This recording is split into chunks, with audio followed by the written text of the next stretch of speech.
لقد كان لكم في رسول الله أسوة حسنة اعوذ باللہ من الشیطان الرجیم بسم اللہ الرحمن الرحیم اللہم صلی علی محمد وعلی آل محمد کما صلیت علی ابراہیم وعلی آل ابراہیم انک حمید مجید اللہم بارک علی محمد وعلی آل محمد کما بارکت علی ابراہیم وعلی آل ابراہیم انک حمید مجید اللہم رب اشرح لی صدری ویسر لی امری واحلل عقدۃ من لسانی یفقہوا قولی۔ السلام علیکم۔ سنائیے ناظرین، آپ کیسے ہیں؟ اللہ تعالیٰ آپ کو خیر و عافیت سے رکھے اور رمضان کی برکتوں سے فائدہ اٹھانے کی توفیق عطا فرمائے۔ آج کے ہمارے باب کا عنوان ہے فضائل القرآن بالادعیہ بالاذکار بالرقع۔ قرآن کے فضائل، دعائیں، اذکار اور دم۔ تو آج ہم فضائل قرآن اور بعض دعائیں اور ذکر اذکار کے بارے میں پڑھیں گے۔ تو آئیے جی، آج ہماری پہلی حدیث ہے 2733۔ ابو ہریرہ رضی اللہ تعالیٰ عنہ سے روایت ہے، رسول اللہ صلی اللہ علیہ وسلم نے فرمایا، کیا تم چاہتے ہو کہ دعا کرنے میں پوری کوشش کرو؟ اگر تم چاہتے ہو تو پھر تم کہا کرو، اے اللہ، اپنا شکر کرنے، اپنا ذکر کرنے اور اپنی عبادت اچھی طرح کرنے پر ہماری مدد فرما۔ اصل بات ہے، اللہ تعالیٰ کو دعا بڑی پسند ہے۔ یہ ایک ایسی عبادت ہے جس میں عاجزی پائی جاتی ہے، اور اللہ کو عاجزی ہی تو پسند ہے۔ دعا کے بارے میں احادیث میں اور قرآن مجید میں بہت زیادہ ذکر آتا ہے۔ قرآن مجید میں اللہ تعالیٰ فرماتے ہیں کہ جو شخص میرے سے دعا نہیں کرتا وہ مجھ سے تکبر کرتا ہے، اور میں ایسے لوگوں کو جہنم میں ذلیل کر کے ڈالوں گا۔ حدیث میں آتا ہے الدعاء هو العبادہ، دعا اصل عبادت ہے۔ الدعاء مخ العبادہ، دعا عبادت کا مغز ہے۔ وجہ میں نے آپ کو بتائی کہ دعا میں انسان اللہ کے سامنے عاجز ہوتا ہے، اللہ سے گر گڑاتا ہے، اللہ سے مانگتا ہے، اور پھر اللہ تعالیٰ اس کی دعا قبول فرماتے ہیں۔ اب یہ ہے کہ دعا جو ہے یہ ایک ایسی عبادت ہے جو کسی بھی صورت میں ضائع نہیں جاتی۔ دعا کرنے سے یا تو اللہ تعالیٰ وہی چیز عطا فرما دیتے ہیں جو ہم اللہ سے مانگ رہے ہوتے ہیں۔ مثال کے طور پہ ہم اللہ سے شفا مانگ رہے ہوتے ہیں، ہم اللہ تعالیٰ سے صحت مانگ رہے ہوتے ہیں، یا اللہ تعالیٰ سے اپنے کسی مسئلے کا حل مانگ رہے ہوتے ہیں، تو اللہ تعالیٰ عین وہی چیز ہمیں عطا فرما دیتے ہیں۔ یا پھر دوسری صورت ہوتی ہے کہ اللہ تعالیٰ کوئی مصیبت ٹال دیتے ہیں، کوئی ایسی آزمائش جو ہمارے اوپر آنی تھی، اللہ تعالیٰ اس دعا کی برکت سے مصیبت ٹال دیتے ہیں۔ اسی لیے یہ جملہ آپ نے اکثر سنا ہوگا کہ دعا رد بلا ہوتی ہے۔ اور تیسری بات، اگر یہ دونوں صورتیں نہ ہوں تو پھر اللہ تعالیٰ جو ہیں دعا کو ہمارے نامہ اعمال میں عبادت کے طور پہ اس کا اجر لکھ لیتے ہیں۔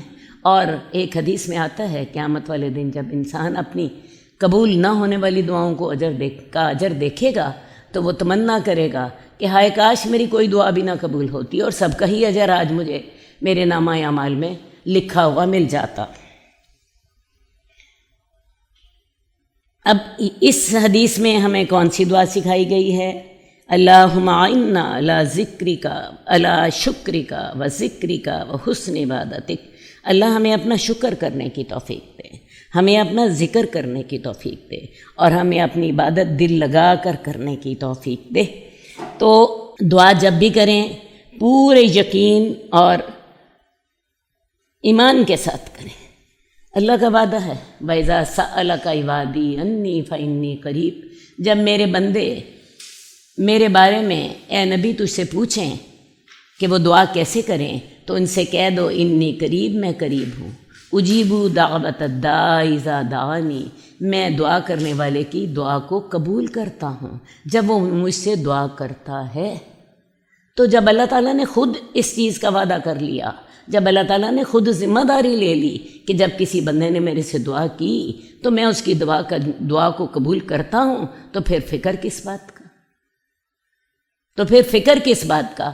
تو لہٰذا دعا ضرور کیجئے، باقی دعا کے آداب کا ضرور خیال رکھیے۔ اللہ نے دعا کے قبول کرنے کی ذمہ داری اٹھا لی ہے۔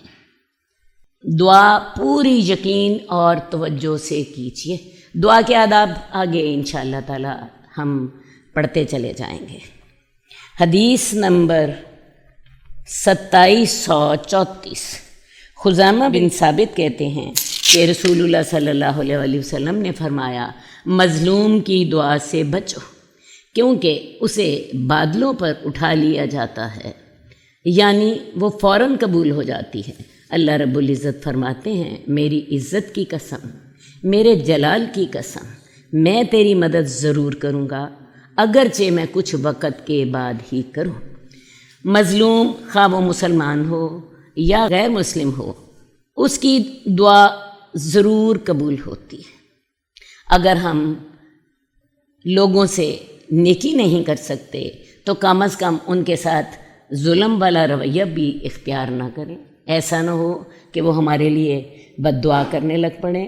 اصل بات ہے کہ مظلوم کافر بھی ہو تو اس کی بد دعا سے بچو، کیونکہ اس کے اور عرش الہی کے درمیان کوئی پردہ نہیں ہوتا، اور جب مظلوم دعا کرتا ہے تو اللہ رب العزت فرماتے ہیں، مجھے میری عزت کی قسم، مجھے میرے جلال کی قسم، میں تیری مدد ضرور کروں گا۔ تو لہٰذا کسی کے ساتھ ظلم کرنے سے بچیے۔ ایسا نہ ہو کہ وہ دعا کرے اور اس کے دل سے آہ نکلے اور وہ سیدھی عرش تک پہنچے اور آپ اللہ تعالیٰ کے غضب کا شکار ہو جائیں۔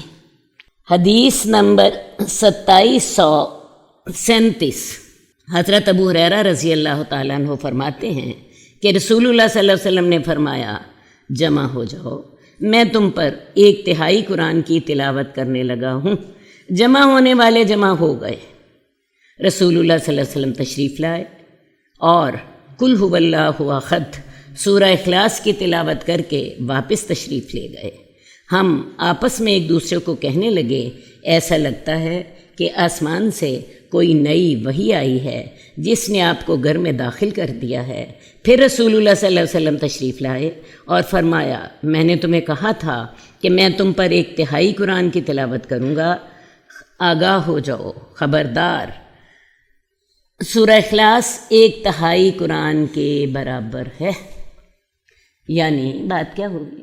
میرا خیال ہے آپ کو سمجھ آ گئی ہوگی۔ اللہ کے رسول صلی اللہ علیہ وسلم نے صحابہ سے کہا کہ میں تم پر 1/3 قرآن کی تلاوت کرنے لگا ہوں۔ آپ نے سورہ اخلاص کی تلاوت کی اور اپنے گھر چلے گئے۔ صحابہ کا خیال یہ تھا کہ شاید اللہ کے رسول ابھی اور تلاوت کریں گے تو کوئی وحی آ گئی ہے جس کی وجہ سے آپ گھر تشریف لے گئے ہیں۔ لیکن ہوا کیا کہ تھوڑی دیر کے بعد رسول اللہ صلی اللہ علیہ وسلم واپس تشریف لے آئے اور آپ نے فرمایا کہ اصل بات یہ ہے کہ 1/3 قرآن جو ہے سورہ اخلاص ہی ہے، سورہ اخلاص 1/3 قرآن ہی کے برابر ہے، تو میں نے اس کے بعد مزید تم پر کوئی تلاوت نہیں کرنی۔ تو ہمیں کیا سمجھ آئی کہ سورہ اخلاص جو ہے وہ 1/3 قرآن کے برابر ہے۔ اصل بات یہ ہے کہ قرآن کے اگر ہم مضامین دیکھیں تو قرآن کے مضامین جو ہیں وہ 3 قسم کے ہیں، 3 بنیادی اجزاء ہیں قرآن کے مضامین کے۔ سب سے پہلا علم الاحکام، جس میں اللہ تعالیٰ بعض چیزوں کا حکم دیتے ہیں اور بعض چیزوں سے منع کرتے ہیں۔ مثلا نماز پڑھا کرو، یہ تو ہو گیا حکم، اور بے حیائی نہ کرو، یہ نہیں ہوگی۔ تو پہلا جز ہے علم الاحکام اور اوامر اور نواہی، توحید اختیار کرو، شرک نہ کرو، یہ ہے علم الاحکام۔ ایک چیز کا حکم دے دیا، ایک چیز سے روک دیا۔ دوسرا جو قرآن کا بنیادی موضوع ہے وہ ہے اخبار اور قصص، انبیاء کے واقعات، انبیاء کے حالات اور ان کی امتوں پر آنے والے عذاب اور تیسرا جو جز ہے قرآن مجید کے احکامات کا وہ ہے جنت، دوزخ، ثواب اور عذاب، قیامت کے حالات، قیامت کو کیا ہوگا اور لوگوں کو کیسے اجر دیا جائے گا اور لوگوں کو کیسے عذاب دیا جائے گا۔ تو یہ بیسیکلی قرآن مجید کے 3 بنیادی اجزاء ہیں۔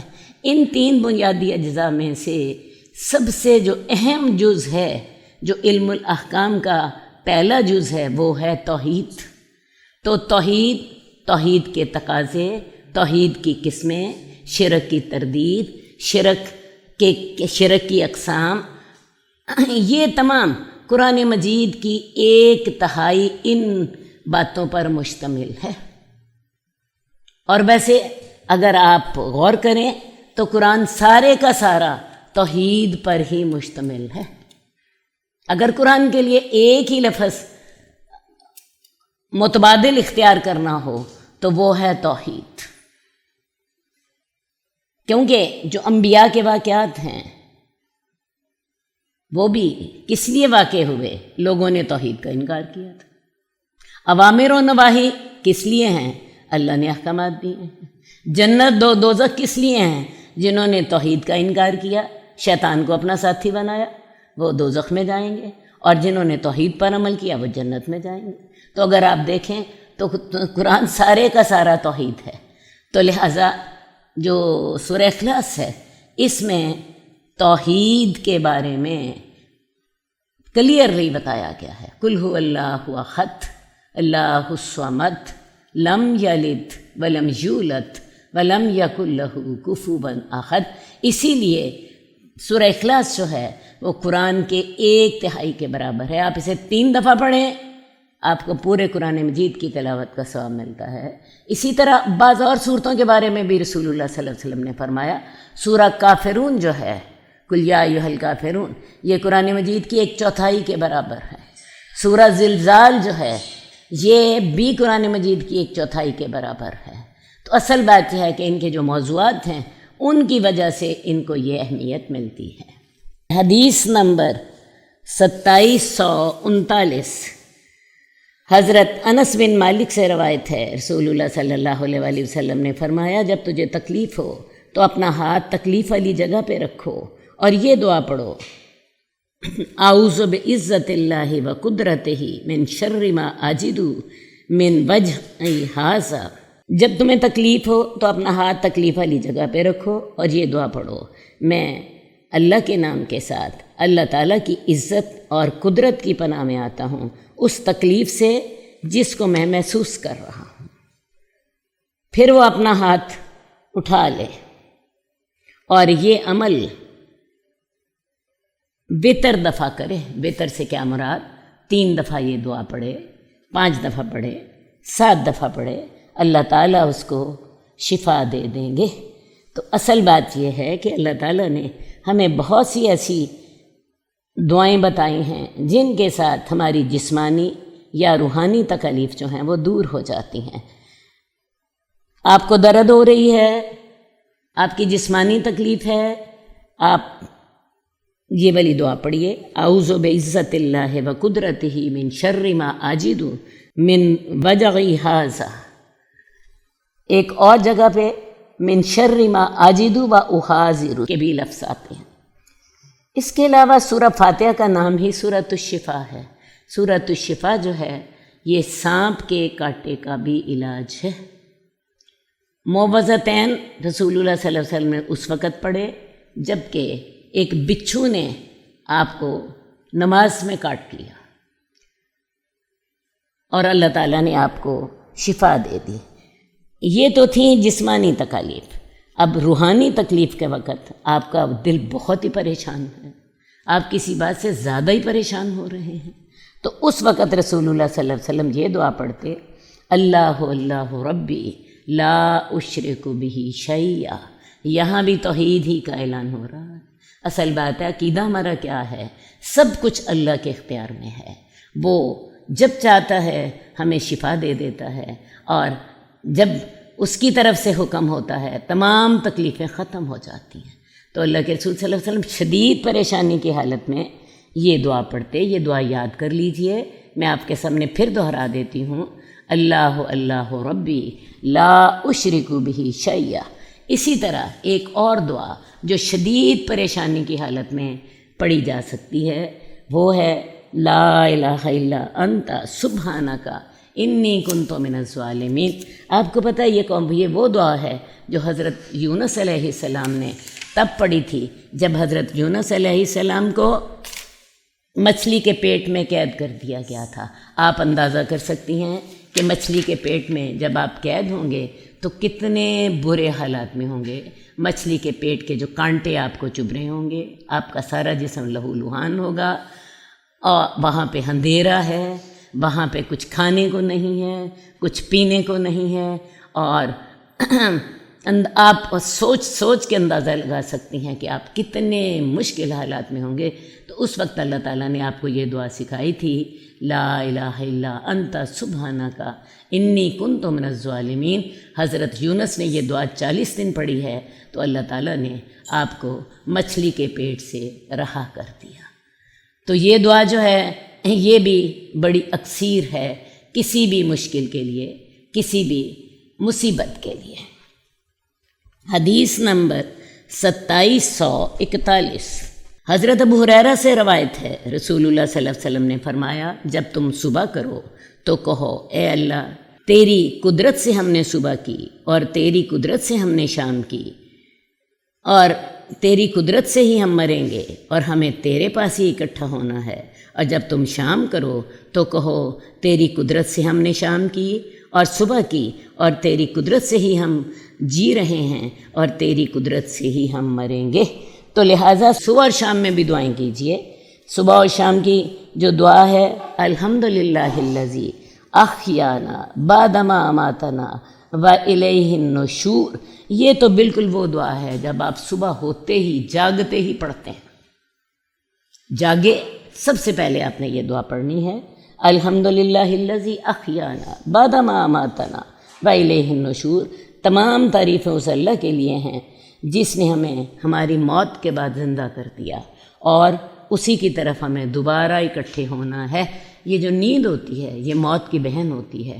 نیند میں اللہ تعالیٰ ہماری روحیں جو ہوتی ہیں وہ ہم سے نکال لیتے ہیں، اسی لیے آپ دیکھتی ہیں کہ نیند میں انسان کو شعور نہیں ہوتا۔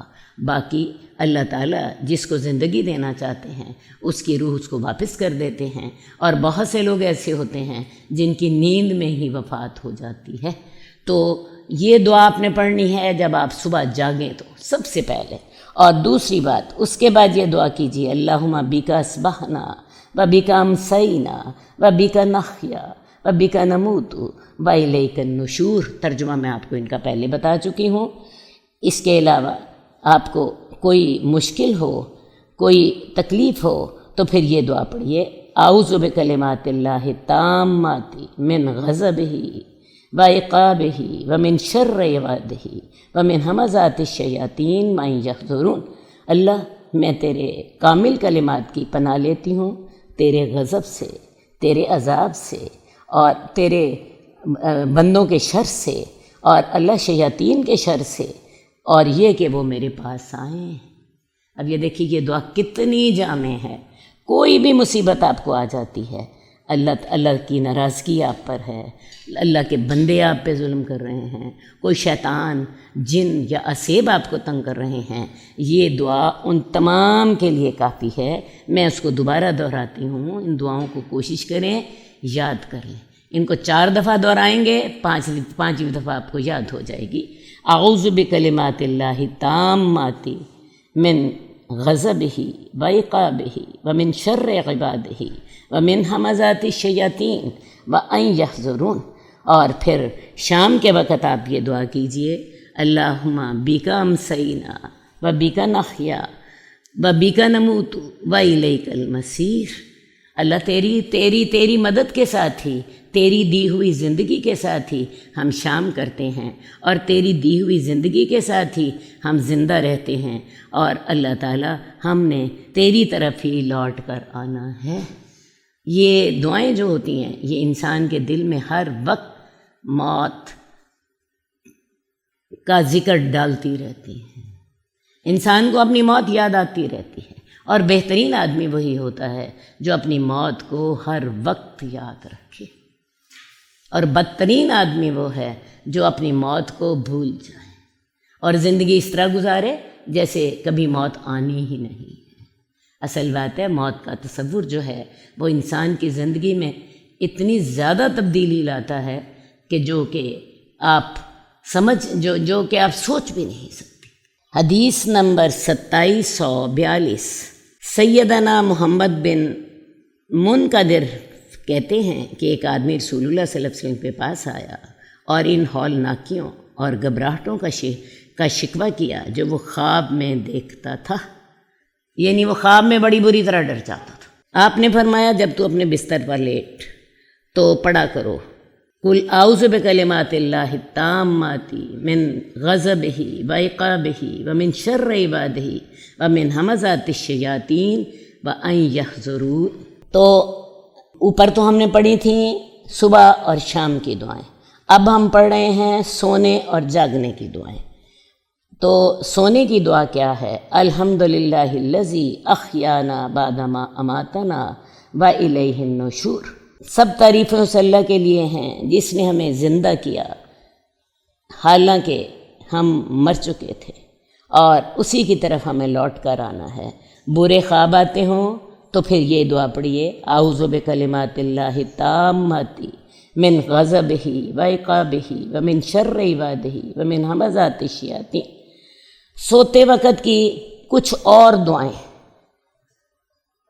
سب سے پہلے پڑھیے اللہم بسمک اموت و احیا، اللہ تعالیٰ میں تیرے نام کے ساتھ ہی سونے لگی ہوں اور تیرے نام کے ساتھ ہی میں زندہ ہوں گی۔ اس کے علاوہ رسول اللہ صلی اللہ علیہ وسلم کی عادت مبارک یہ تھی کہ جب آپ سوتے تو سوتے وقت آپ سورہ سجدہ اور تبارک الذی پڑھ کر سوتے، اور سورہ تبارک الذی جو ہے یہ 30 آیات کی ایک سورت ہے جو کہ قیامت والے دن اپنے پڑھنے والے کے حق میں اللہ سے سفارش کرے گی۔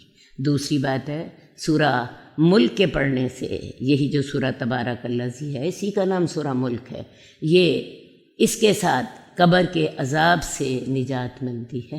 اس کے علاوہ رسول اللہ صلی اللہ علیہ وسلم کا ایک اور عمل یہ ہوتا تھا کہ رات کو سوتے وقت رسول اللہ صلی اللہ علیہ وآلہ وسلم تینوں کل پڑھ کر سوتے تھے۔ تینوں کل سے کیا مراد ہے؟ قل هو اللہ احد، قل اعوذ برب بالفلق، قل اعوذ برب الناس، یہ پڑھ کر آپ اپنے ہاتھوں پہ پھونک مارتے اور ان ہاتھوں کو اپنے پورے جسم پر پھیر لیتے، پاؤں تک پھیر لیتے۔ تو یہ سوتے وقت کا آپ کا ایک اور عمل ہوتا تھا۔ حدیث نمبر 2743، حضرت عائشہ رضی اللہ تعالیٰ عنہ کہتی ہیں کہ رسول اللہ صلی اللہ علیہ وآلہ وسلم نے فرمایا جب کوئی اللہ تعالیٰ کے سامنے کسی خواہش کا اظہار کرے تو وہ غیر معمولی تمناؤں کا اظہار کرے، کیونکہ وہ اپنے رب سے مانگ رہا ہوتا ہے۔ تو اللہ عز و جل سے دنیا اور آخرت کی ہر قسم کی خیر و بلائی کا کثرت سے اور زیادہ سے زیادہ سوال کیا جائے، کیونکہ وہ جو چاہے عطا کر سکتا ہے اور کوئی اسے ایسا کرنے سے روک نہیں سکتا۔ لوگ اللہ سے دعا کرتے ہیں اور بس انہوں نے تھوڑی سی دعا کی، اللہ تعالیٰ مجھے صحت دے دے، اللہ تعالیٰ مجھے جو ہے ابھی شفا دے دے، اللہ تعالیٰ مجھے جو ہے میری اولاد نیک کر دے۔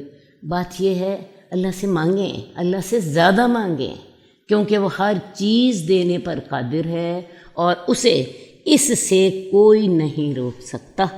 وہ زمین اور آسمان کا مالک ہے، تمام دنیا کے خزانے اس کے پاس ہیں، تو اس سے تھوڑا نہ مانگیں، اس سے زیادہ مانگیں۔ ہم انسان ہوتے ہیں، ہمارا خیال یہ ہوتا ہے کہ جیسے انسانوں کے پاس تھوڑی سی چیز ہوتی ہے، ہم نے زیادہ مانگی تو اس کے وہ دے ہی نہیں سکتا۔ تو اللہ تعالیٰ کا معاملہ ایسا نہیں ہے۔ اللہ سے جب بھی مانگیں زیادہ مانگیں، اور اللہ سے جب جنت مانگیں تو جنت میں بھی اللہ تعالیٰ جنت الفردوس مانگیں۔ جنت الفردوس جو ہے وہ جنت کا سب سے اعلیٰ حصہ ہے۔ آپ کو پتہ ہے جنت کے 100 درجے ہیں اور جنت الفردوس اس کا 100واں درجہ ہے۔ تو اللہ سے جب بھی مانگیں زیادہ مانگیں، کیونکہ آپ کس سے مانگ رہے ہیں؟ آپ اللہ رب العزت سے مانگ رہے ہیں جو کہ تمام کائنات، زمین و آسمان، ہر شے کا مالک ہے اور تمام خزانے اس کے پاس ہیں، اور وہ سب کچھ عطا کر سکتا ہے اور اس کو کوئی روک نہیں سکتا۔ تو لہٰذا اللہ سے مانگیں، زیادہ مانگیں، گڑ گڑا کے مانگیں اور پورے یقین کے ساتھ مانگیں۔ اللہم صلی علی محمد وعلی آل محمد کما صلیت علی ابراہیم وعلی آل ابراہیم انک حمید مجید۔ اللہم بارک علی محمد وعلی آل محمد کما بارکت علی ابراہیم وعلی آل ابراہیم انک حمید مجید۔ مولاي صل وسلم